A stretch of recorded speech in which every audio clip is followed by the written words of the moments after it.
नमस्कार, आप देख रहे हैं माटी की आवाज न्यूज और मैं हूं आपके साथ ज्योतिका। आइए रुक करते हैं खबर की ओर। राजधानी दिल्ली के लाल किले के पास 10 नवंबर को हुए कार ब्लास्ट की जांच में एक और नया खुलासा हुआ है। एनआईए की गिरफ्त में आए आतंकी मुजम्मिल के एक और ठिकाने का खुलासा हुआ है।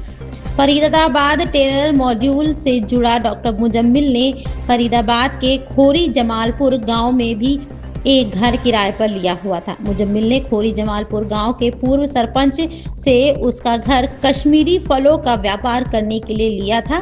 एनआईए जब मुजम्मिल को लेकर पहुंची तो खोरी जमालपुर गांव के लोग पूर्व सरपंच ने मुजम्मिल की पहचान भी की थी। राष्ट्रीय राजधानी दिल्ली में 10 नवंबर को लाल किले के पास हुए कार ब्लास्ट, जिसने देश को झकझोर कर रख दिया था। आतंकी हमले में दर्जन भर से अधिक लोगों ने जान गंवाई थी और कई घायल हुए थे।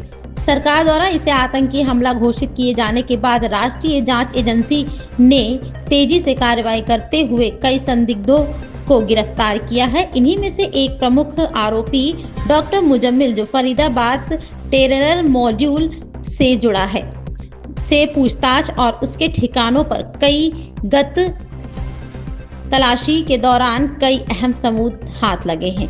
अब यह जानकारी सामने आई है कि आतंकी मुजम्मिल का फरीदाबाद में एक और ठिकाना था, जिसका खुलासा एनआईए की जांच के दौरान हुआ है।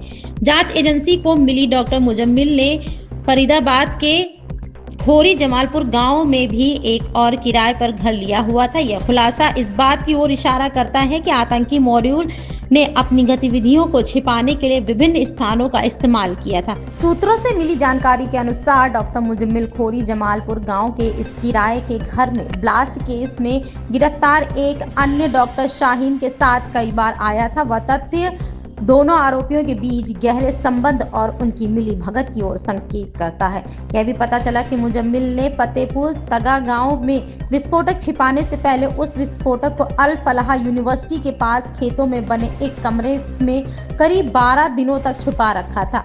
वह इस विस्फोटक को अपनी गाड़ी से ही उस खेत में बने कमरे तक लेकर पहुंचा था। जांच में यह भी सामने आया है कि खेतों में बने कमरे में विस्फोटक रखने के लिए गिरफ्तार किए गए इमाम इश्तियाक ने डॉक्टर मुजम्मिल की मदद की थी। एनआईए से पूछताछ के दौरान पूर्व सरपंच जुम्मा ने बताया कि उसकी मुलाकात मुजम्मिल और उमर से अल फलाह यूनिवर्सिटी में बने अस्पताल में हुई थी। यह जानकारी आतंकियों द्वारा इस्तेमाल किए जाने वाले नेटवर्क की गहराई और उनके संपर्क में के दायरे को दर्शाती है। फरीदाबाद टेरर मॉड्यूल, जिसके तार दिल्ली कार ब्लास्ट से जुड़े हैं, की प्रणाली काफी जटिल प्रतीत होती है। आतंकियों ने अपनी पहचान छिपाने और गतिविधियों को अंजाम देने के लिए विभिन्न स्थानों का उपयोग किया, जिसमें किराए के घर, खेत में बने कमरे और अन्य गुप्त स्थान शामिल है।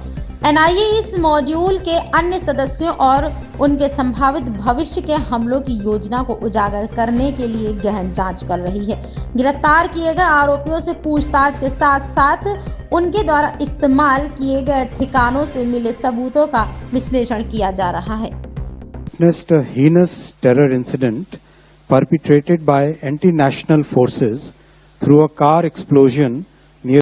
इस खबर में बस इतना ही। बने रहिए माटी की आवाज न्यूज के साथ।